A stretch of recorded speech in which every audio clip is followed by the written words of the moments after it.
नमस्कार, मैं हूं दीपाली राणा। आप देख रहे हैं फायदेमंद फंड्स और आज के शो में हमारे साथ खास मेहमान मौजूद हैं। हमारे साथ मिस्टर रुपेश पटेल बने हुए हैं जो सीनियर इक्विटी फंड मैनेजर हैं निप्पॉन इंडिया म्यूचुअल फंड के, और आज हम चर्चा करेंगे निप्पॉन ग्रोथ फंड की। इंटरेस्टिंग ये है कि ये फंड मेजरली उस सेगमेंट में इन्वेस्ट करता है जहां पर थोड़ी सी गिरावट हम देख रहे हैं, लेकिन इस फंड ने एक ज़बरदस्त आउट परफॉर्मेंस सिंस इंसेप्शन दिखाई है। तो इस फंड की बारीकियों को समझेंगे, मार्केट पर आउटलुक भी लेंगे। हमारे साथ मिस्टर रुपेश पटेल बने हुए हैं। रुपेश जी नमस्कार, स्वागत है आपका सीएनबीसी आवाज़ पर। नमस्कार, thank you so much for having me. अच्छा रुपेश जी, सबसे पहले तो एक आउटलुक आपसे शुरुआत में मार्केट पर लेना चाहेंगे। जो करंट मार्केट सिनेरियो है, ग्लोबल फैक्टर्स काफ़ी प्ले कर रहे हैं, एफआईआईज की सेल ऑफ हो रहा है, Q3 अर्निंग्स हमारे सामने है, तो करंट मार्केट सिनेरियो को आप कैसे रीड करते हो, क्या अंडरस्टैंडिंग है?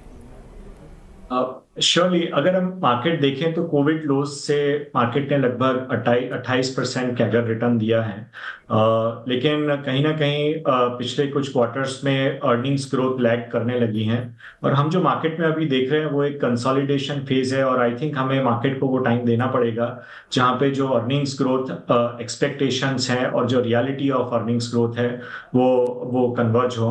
अदरवाइज अगर हम मार्केट देखें तो मैक्रो पर्सपेक्टिव से इंडिया एक अच्छे पोजीशन में है। गवर्नमेंट फिस्कल कंसोलिडेशन का पाथ फॉलो कर रही है, इन्फ्लेशन अंडर कंट्रोल है, concerns around current account deficit उतने बड़े नहीं हैं। सिमिलरली अगर हम साइक्लिकल फैक्टर्स की बात करें तो कॉर्पोरेट इंडिया की बैलेंस शीट्स काफी डीलिवरेज्ड है। डेट का जो प्रॉब्लम कुछ सालों पहले होता था आज ना के बराबर है। सिमिलरली अगर हम बैंक्स को देखें तो उनका एनपीए जो asset quality non performing assets का प्रॉब्लम होता है वो भी अभी नहीं है, उनकी बैलेंस शीट्स भी काफी हेल्दी हैं।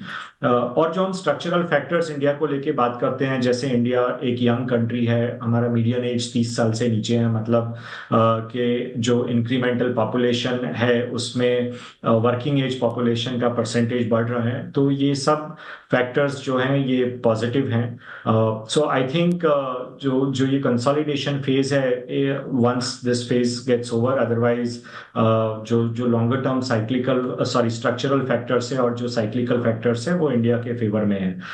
मेरा खाली एक ही इन्वेस्टर्स को सजेशन है कि जो हमने लास्ट फ्यू इयर्स में रिटर्न्स देखे हैं मार्केट में उसको एक्स्ट्रापोलेट नहीं करना चाहिए और एक्सपेक्टेशंस मॉडरेट करनी चाहिए, और हम लोग ये हो सकता है कंसोलिडेशन फेज कुछ और समय तक चले। ओके अच्छा, फिर इस पूरे साल के लिए रिटर्न के हिसाब से आपका व्यू क्या है? क्या नेगेटिव रिटर्न्स भी आ सकते हैं इस पूरे ईयर में? नियर टर्म में मार्केट रिटर्न्स प्रेडिक्ट करना डिफिकल्ट होता है, लेकिन जैसा मैंने बोला जो साइक्लिकल फैक्टर्स है वो पॉजिटिव हैं, स्ट्रक्चरल फैक्टर्स हैं वो they continue to remain positive, और हम लोग एक ऐसे फेज में से आ रहे हैं जहां पे हमने मार्केट्स में काफी हाई रिटर्न देखे हैं। तो एक फेज ऑफ कंसोलिडेशन है जो कंटिन्यू रह सकता है, और इन्वेस्टर्स को अपने रिटर्न एक्सपेक्टेशंस मॉडरेट रखने चाहिए। हो सकता है अगले कुछ महीनों क्वार्टर के लिए मार्केट फ्लैट रहे और नेगेटिव रिटर्न्स भी देखने को मिल सकते हैं।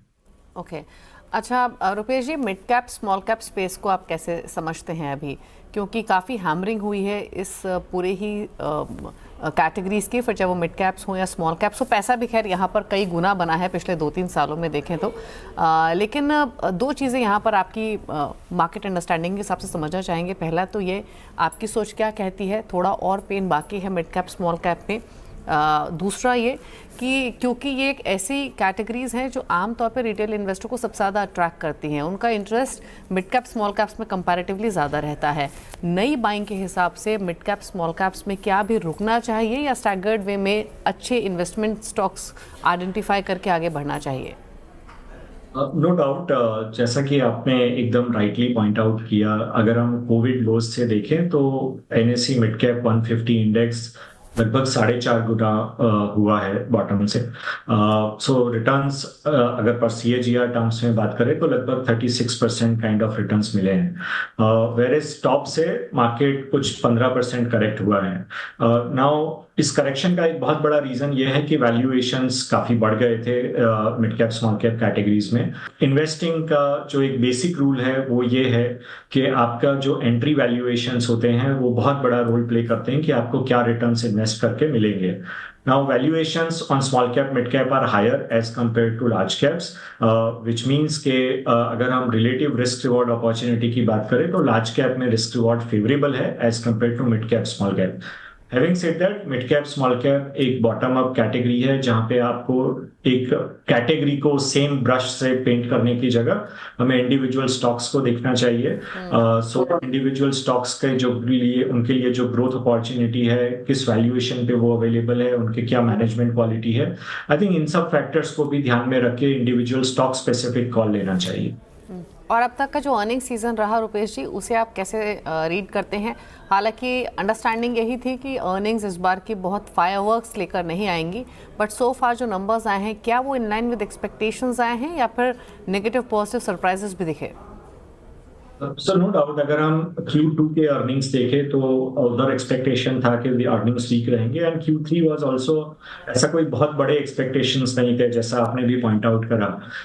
रीजंस कुछ भी हो सकते हैं, गवर्नमेंट केपेक्स स्लो है, मॉनसून कंटिन्यूड लॉन्गर कंट्री में कुछ पार्ट्स में, और this can be company specific factors, overall consumer slow down है। बट नेट अगर देखें तो रिजल्ट्स या तो कंपनीज के इन लाइन है या एक्सपेक्टेशन से कम ही रहे हैं। So I would say current result season में जनरली डिसअपॉइंटमेंट ही रही है और एक्सपेक्टेशन से नीचे रही है कंपनीज। ओके, अच्छा अगर हम सेक्टर स्पेसिफिक देखें तो कौन से वो सेक्टर्स हैं जहां पर आपको लगता है कि रीसेंट फॉल के बाद वैल्यूएशंस अट्रैक्टिव हो गई हैं? क्या कुछ ऐसे आइडियाज या सेक्टर्स या स्टॉक्स आइडेंटिफाई किए हैं आपने नियर टर्म में? तो अगर हम टॉप डाउन सेक्टर्स की बात करें तो I think large financials, particularly large banks जो हैं वो अच्छे लग रहे हैं, बिकॉज अगर हम देखें फंडामेंटली तो उनके बैलेंस शीट्स हेल्दी हैं, एनपीएस का प्रॉब्लम नहीं है, दे आर वेल कैपिटलाइज्ड। थोड़े ग्रोथ के चैलेंजेस आए हैं but that is temporary in nature, और अगर उनका वैल्यूएशन देखें तो as compare to broader markets काफी रीजनेबल है। आई थिंक अगर हम स्पेस की बात करें, एक पर्टिकुलर सेक्टर की बात करें तो large cap financials definitely relatively better position है। ओके, और कुछ सेक्टर्स या पॉकेट्स जहां पर अभी भी रिस्क दिख रहा है? आई थिंक रिस्क की बात करें तो जब हमने कन्वर्सेशन स्टार्ट किया तो आपने भी हाईलाइट किया था कि ग्लोबली एक अनसर्टेनिटी का माहौल है। यूएस में न्यू एडमिनिस्ट्रेशन आने के बाद उन्होंने काफी सारे प्रॉमिसेस और बातें करी थी before the election. So particularly trade side पे, ट्रेड पॉलिसी साइड पे, टैरिफ साइड पे क्या स्टेप्स लिए जाते हैं और उनका क्या इम्पैक्ट ओवरऑल ग्लोबल डिमांड पे होगा, सप्लाई चेन्स पे होगा, करेंसी डिप्रिसिएशन हो सकते हैं इमर्जिंग मार्केट्स में। सो ये सब चीजों को ध्यान में रखते हुए मुझे लगता है कि ऐसे बिजनेसेस जो ग्लोबल ग्रोथ ओरिएंटेड है वहां पे ग्रोथ पे नेगेटिव सरप्राइज हमें देखने को मिल सकता है। सो जो ग्लोबल ग्रोथ ओरिएंटेड बिजनेसेस हैं उस पे थोड़ा कॉशियस रहना चाहिए और वैल्यूएशंस भी वहां पे इतने कोई बहुत सस्ते नहीं हैं। अच्छा, एक चीज़ और, हाल फिलहाल में इसी शो में हमारी जितने भी तमाम एक्विटी फंड मैनेजर्स से चर्चा हुई रुपेश जी, एक चीज़ हमें कॉमन दिखाई दी, वो ये कि रूरल थीम या सेमी अर्बन थीम उस पर उनको काफ़ी भरोसा है। अर्बन के मुकाबले रूरल रिकवरी उनको ज़्यादा बेटर पेस पर बेहतर होते हुए दिखाई दे रही है। आपकी राय क्या है रूरल थीम पर? और जब हम रूरल थीम की बात करते हैं तो ये सिर्फ रूरल कंजम्पशन नहीं है बल्कि रूरल ग्रोथ और डेवलपमेंट अपॉर्चुनिटीज़ भी हैं। आपका ओवरऑल राय क्या है इस पूरी ही थीम पर? नो डाउट अगर हम रूरल कंजम्पशन देखें तो लास्ट फ्यू इयर्स वीक ही रहा है, तो बेस भी काफी फेवरेबल है और I mean monsoon has been good in last few years और गवर्नमेंट केपेक्स पिकअप जो होगा एंड उसकी वजह से भी कहीं ना कहीं रूरल को सपोर्ट मिलता है। I think overall government policies favourable है, direct benefit transfer is working on the ground, तो और बेस डेफिनेटली फेवरेबल है। तो ये सब देख के लगता है कि रूरल में भी हमें रिकवरी देखने को मिलेगी आगे चला। ओके, अच्छा क्विकली एक चीज़ और उसके बाद हम निपॉन ग्रोथ फंड की बात भी करेंगे रुपेश जी। आप क्योंकि बजट बिल्कुल नज़दीक ही है। क्या एक्सपेक्ट कर रहे हैं इस बार के बजट से, और कौन सी वो 2 बातें हो सकती हैं जो बाजार का मूड बना सकती हैं या बिगाड़ सकती हैं? आई थिंक बजट अगर हम देखें तो काफी सालों से हम लोग ये देखते आए हैं कि बजट में एक्चुअली मार्केट रिलेटेड एक्सपेक्टेशंस बहुत ज्यादा नहीं रखनी चाहिए, because at the end of the day it is nothing else but government का एक स्टेटमेंट ऑफ इनकम और एक्सपेंस है। लेकिन broadly speaking in terms of expectation अगर देखें तो ये गवर्नमेंट का हमने एक ट्रैक रिकॉर्ड देखा है कि फिस्कल कंसोलिडेशन का जो पाथ है, मींस जो गवर्नमेंट का डेफिसिट है उसको कम करने के एफर्ट्स रहे हैं पास्ट में।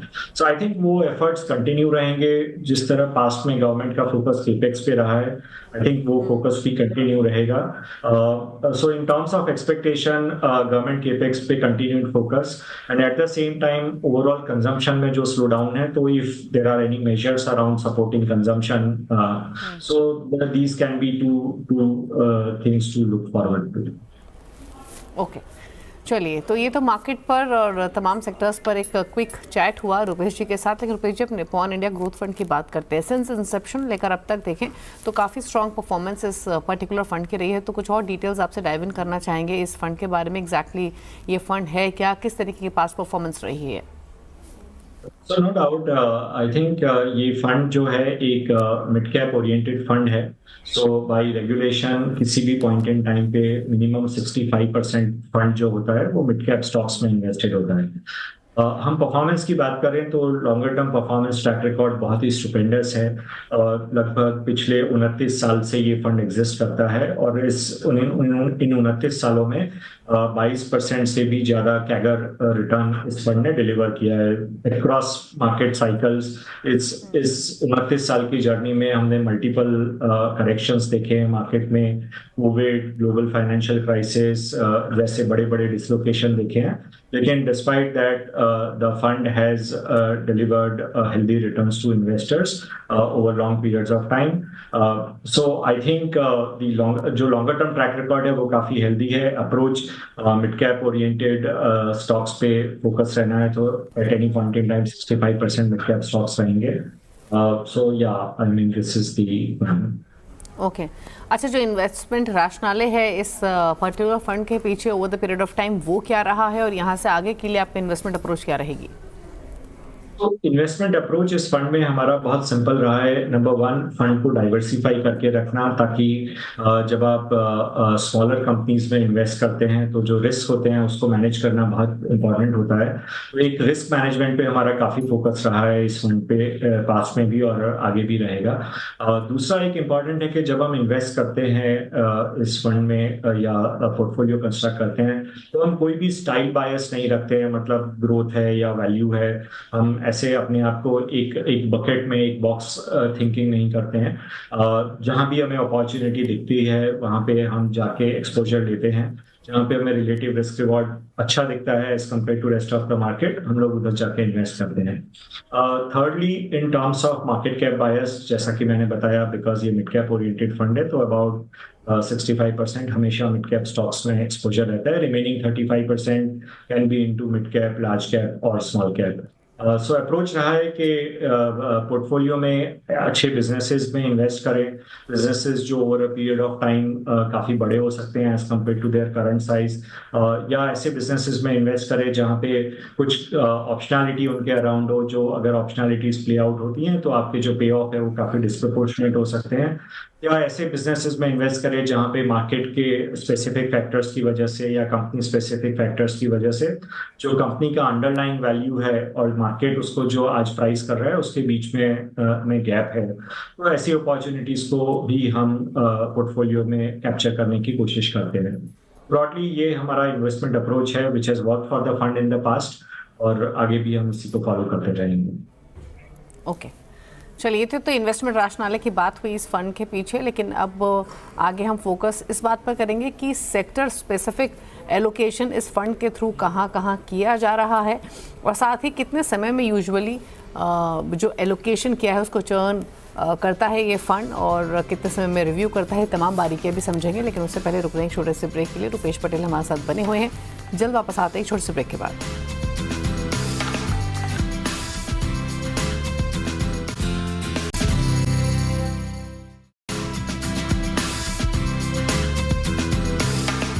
ब्रेक के बाद आपका स्वागत है। आप देख रहे हैं फायदेमंद फंड्स और आज हम बात कर रहे हैं निप्पॉन ग्रोथ फंड की और इस पर चर्चा करने के लिए हमारे साथ मिस्टर रुपेश पटेल बने हुए हैं जो कि सीनियर इक्विटी फंड मैनेजर हैं निप्पॉन इंडिया म्यूचुअल फंड से। Rupesh ji, welcome back after the break. और आपने इन्वेस्टमेंट रैशनैलिटी की बातचीत तो की, लेकिन एक चीज़ और आपसे समझना चाहेंगे, अगर हम सेक्टर एलोकेशन की बात करें तो किन किन सेक्टर्स में मेजरली आपने एक्सपोजर लिया है इस फंड के थ्रू? तो इस फंड में हमारा अप्रोच हमेशा बॉटम अप रहा है। तो टॉप डाउन व्यू लेने के बजाय, एक सेक्टर पे व्यू लेके पोर्टफोलियो कंस्ट्रक्ट करने के बजाय हम लोग इंडिविजुअल स्टॉक्स को देखते हैं और उसके बेसिस पे उनके जो अट्रैक्टिवनेस है, रिलेटिव अट्रैक्टिवनेस है, उसको ध्यान में रख के पोर्टफोलियो बनाते हैं। लेकिन अगर हम सेक्टर्स की बात करें तो बॉटम अप बेसिस पे हालांकि पोर्टफोलियो कंस्ट्रक्ट किया हुआ है, बट सेक्टर्स में कंज्यूमर सेक्टर पे हमारा ओवरवेट स्टांस है, फाइनेंशियल्स में ओवरवेट एक्सपोजर है, और जो पावर सेक्टर रिलेटेड प्लेज है उसमें भी हमारा सिग्निफिकेंट ओवरवेट एक्सपोजर है। कंज्यूमर में हम लोग वेल डाइवर्सिफाइड है। सो जो हमारा एक्सपोजर है वो beverages, alcoholic beverages, carbonated beverages उन सेगमेंट में है, होटल स्पेस में है, रिटेल स्पेस में है। सो इस तरह से एक सिंगुलर फोकस नहीं है, बट विद इन कंज्यूमर काफी डाइवर्सिफाइड फोकस है, मल्टीपल प्रॉफिट पूल्स है जिसमें हम लोगों ने पार्टिसिपेट किया है। सिमिलरली फाइनेंशियल्स की बात करें तो फाइनेंशियल एक्सपोजर भी काफी डाइवर्सिफाइड है।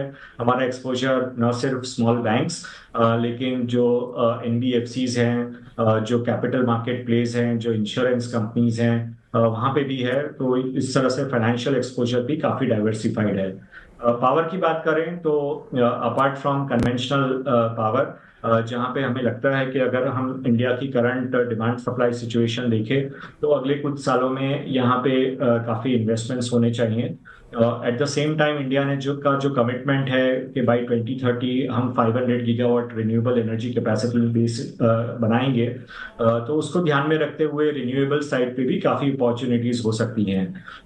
And which means that over next few years जो पूरा पावर सेक्टर है, इसके ये जो पूरा इकोसिस्टम है, चाहे फाइनेंशियर्स हो, चाहे इक्विपमेंट सप्लायर्स हो या एसेट ओनर्स हो, सबके लिए आउटलुक काफी पॉजिटिव हो सकता है।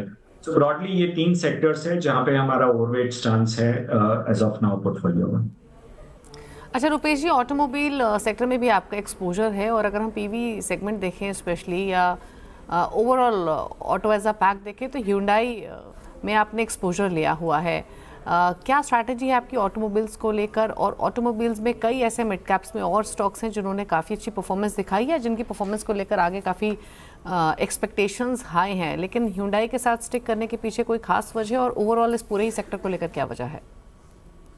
तो जैसा कि मैंने बताया कि अप्रोच बॉटम अप है। सो ऑटो सेक्टर में हमारा एक्सपोजर ऑटो एंड्स में भी है।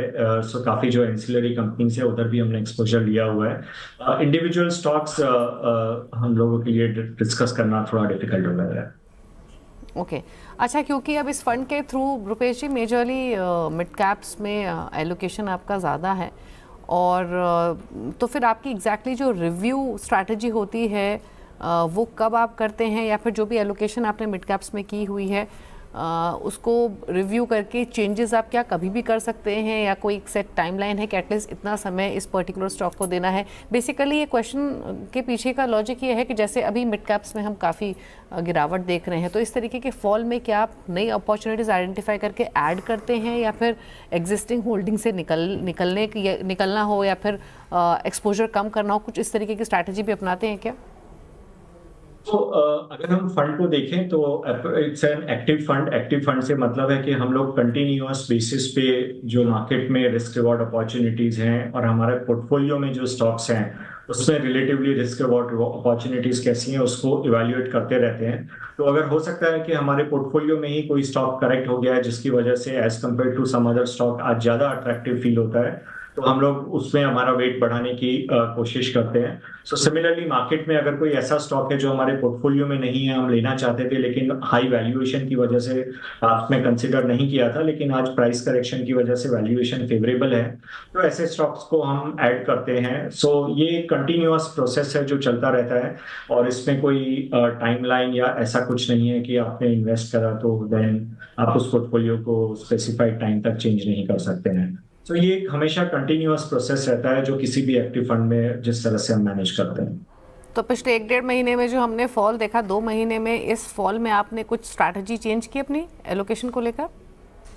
So no doubt, I mean जो कुछ स्टॉक्स थे जहां पे प्राइस करेक्शन एक्सेसिव है और जहां हमें लगा कि अंडरलाइंग वैल्यू जो मार्केट में रिफ्लेक्ट कर रहा है उससे ज्यादा है, वहां पे हमने हमारा एक्सपोजर बढ़ाया है। ओके, कुछ ऐड भी किया है क्या सर?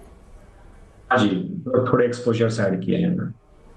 ओके, कौन से रेस्पेक्टिव सेक्टर्स हैं, अगर आप कुछ बता सकें पिछले 2 महीने में स्पेशली, जहां पर आपने एलोकेशन बढ़ाया है, स्टॉक्स नहीं तो at least? So it's across sectors. I mean, both in power sector and consumer segment, जहाँ पे हमने वेट ऐड किया। इनफैक्ट इवन फाइनेंशियल्स में भी हमने जो हमारे एग्जिस्टिंग एक्सपोजर्स है उसमें थोड़ा वेट ऐड किया है। ओके, अच्छा, एक चीज़ और रुपेश जी, अगर जो भी स्टॉक सिलेक्शन आप करते हैं तो उसके पीछे के आपके पैरामीटर्स क्या होते हैं? I am sure earning growth एक इम्पॉर्टेंट एस्पेक्ट है, वैल्यूएशंस भी बहुत इंपॉर्टेंट एस्पेक्ट है, मोमेंटम कैसा है उस स्टॉक में, ये भी काफ़ी इंपॉर्टेंट ट्रिगर है। तो किस कैटेगरी को किस लेवल पे रखते हैं, सबसे पहले क्या जहन में रहता है जब भी स्टॉक सिलेक्शन होता है?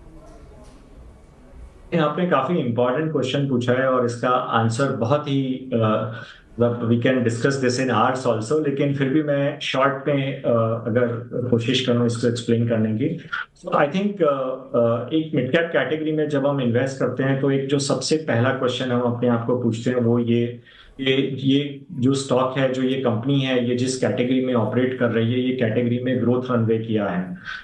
मतलब अगर हम अगले 3-5 साल का व्यू ले तो ये कैटेगरी कितनी बड़ी हो सकती है। सो वो एक स्टार्टिंग पॉइंट होता है, बिकॉज अगर आप ऐसी कैटेगरी में ऑपरेट कर रहे हैं जहां पे ग्रोथ रनवे बहुत बड़ा है तो वो अपॉर्चुनिटी आपके लिए भी अवेलेबल है as a business. So that's number 1, जो सबसे बड़ा क्वेश्चन है जो हम आंसर करने की कोशिश करते हैं। Apart from that, usual like company का बिजनेस मॉडल क्या है, कैपिटल एफिशिएंसी कैसी है, कैश फ्लो जनरेशन कैसा है, बैलेंस शीट स्ट्रेंथ कैसी है, मैनेजमेंट क्वालिटी कैसी है, ये सब फैक्टर्स तो हमेशा ध्यान में ही रहते हैं।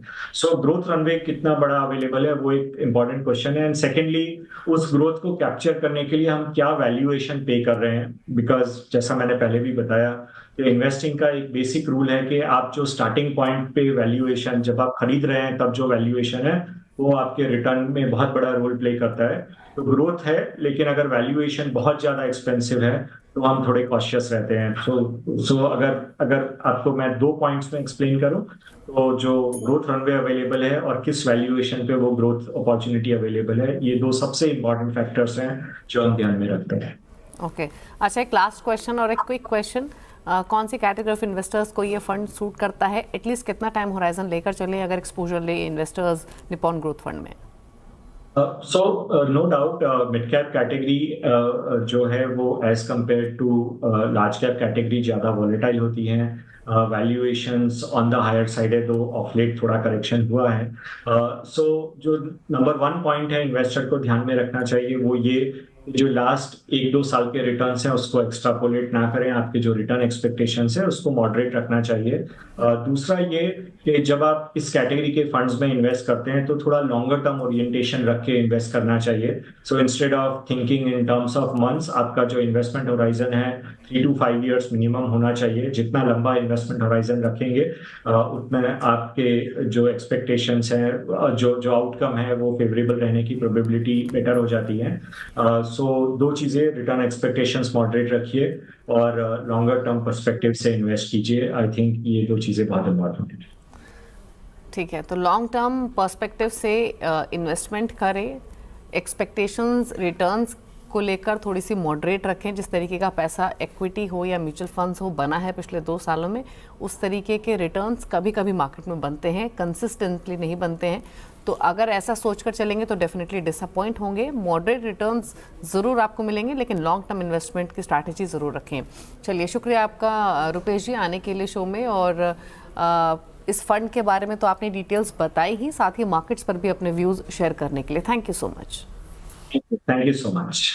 तो ये चर्चा हुई निपॉन ग्रोथ फंड के बारे में, जो मेजरली मिड कैप्स में इन्वेस्ट करता है, कहाँ कहाँ एलोकेशन है, वो तमाम बारीकियों पर डिस्कशन हुआ, और सबसे इंपॉर्टेंट मॉडरेट रिटर्न्स आप एक्सपेक्ट करके चलें और लॉन्ग टर्म व्यू लेकर चलें। इसी के साथ फायदेमंद फंड्स में तो इतना ही। ब्रेक के उस पर भी खबरें जारी हैं CNBC आवाज़ पर। नमस्कार।